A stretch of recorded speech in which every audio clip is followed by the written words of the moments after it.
Hello my subchans, welcome back to my channel. So my quest for the Inaka travel or the village travel continues even today. It's a golden week, third day of the golden week, and today I am here in a beautiful park. I have a book with me today, so my plan is to sit under any of the trees and read the whole book down by the afternoon. But before that, I thought I would take a video for you guys, because recently I have been receiving many requests on what are the expenses that you might incur while taking an apartment, and also what are the questions that the Japanese embassy visa guys ask you when you go to give the interview. So I thought I am here the whole day, so might as well shoot both the videos and give you an idea.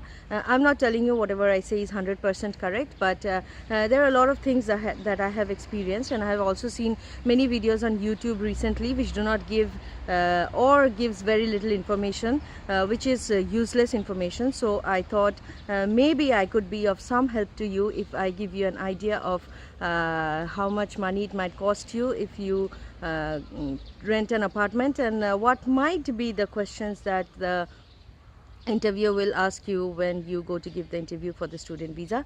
So let's get started. So guys, finding a good apartment in Japan with a very low rent is just like getting a Japanese visa, a visa to Japan. So it's that difficult, and there are many expenses that you will have to incur when you enter a house newly, when you rent an apartment. So most of the apartments are through the agencies that handle the apartments and all that, and maintenance of the apartment, and these agencies are called Fudoya-san. So Fudoya-san are actually the people who takes the apartments from the owners, and then they manage them and give rents, and they do everything for the owner, and the owner gets a part of the rent as because it's their apartment, obviously. So when you go to Fudoya-san, these are the few things that you will have to pay for your new apartment. So first thing is the shikikin. Shikikin is the money which is 1 or 2 months of rent money which you have to deposit with the Fudoya-san. This is kind of an advance payment which you have to deposit, so that you know, if you break something before leaving the apartment, or if you damage some property, they will deduct the money expenses that will occur to fix up that thing, and then they will return back your advance payment. Or maybe if sometime if you don't pay the if you are unable to pay the rent of 1 month or 2 months, then your rent will be deducted from the shikikin. So shikikin is kind of a advance deposit that you keep with the Fudoya-san, and most of the times it is 2 months of rent. Okay, so shikikin is 2 months of rent.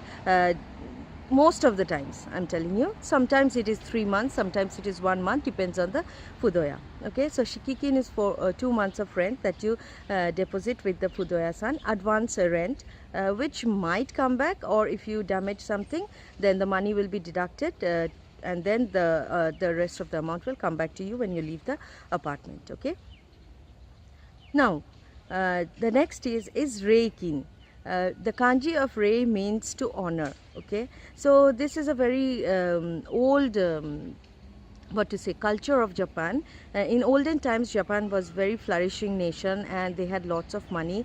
So this reikin was an advance payment, not an advance payment, actually it was a gift money given to the owner, because he or she, whoever the owner was allowing you to stay in their apartment. So just because they're allowing you to stay in their apartment and you don't have an apartment, you used to give them a gift money, 1 or 2 months rent of gift money, so that they could, you know, it is like an honor to them, like your gratitude towards them, gratitude money. So that is called reikin.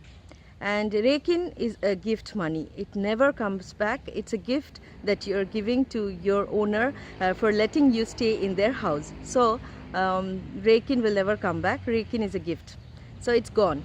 And most of the times it's 2 months reikin, or depending on your Fudoya-san, it might be 1 month reikin.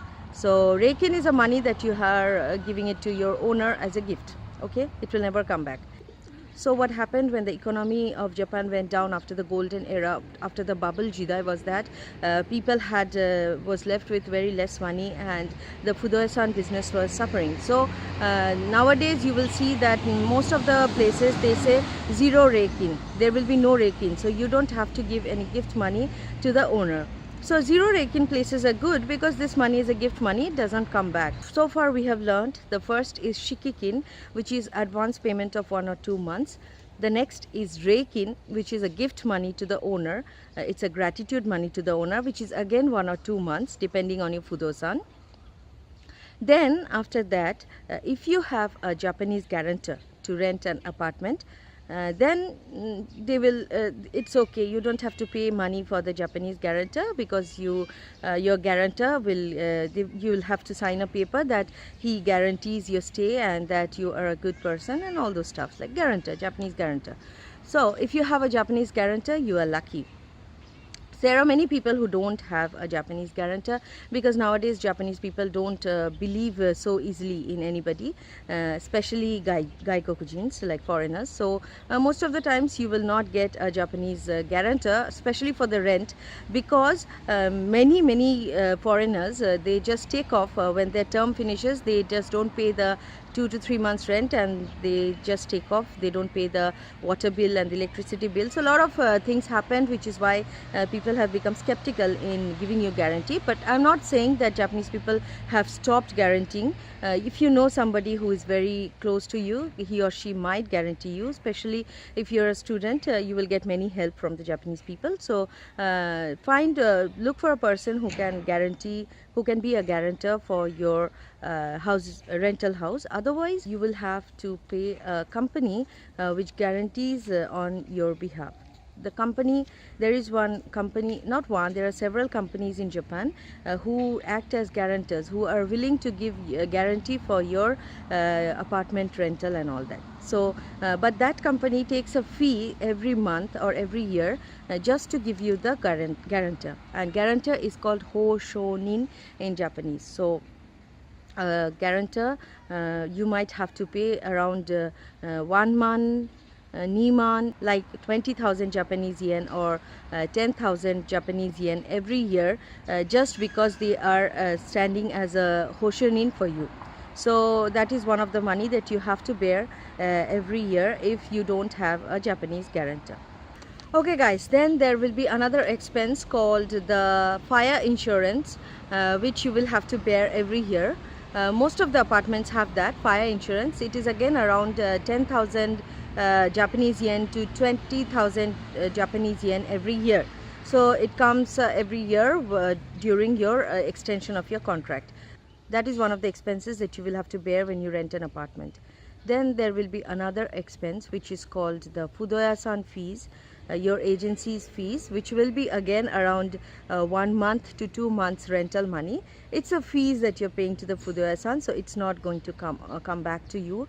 It's a fees that they are taking for cleaning up, for maintaining your apartment. It's most of the times 2 months rent that you have to pay to the Fudoya as their fees for processing your apartment rent. Okay, so and then the next fees that you have to pay is the cleaning fees for the apartment.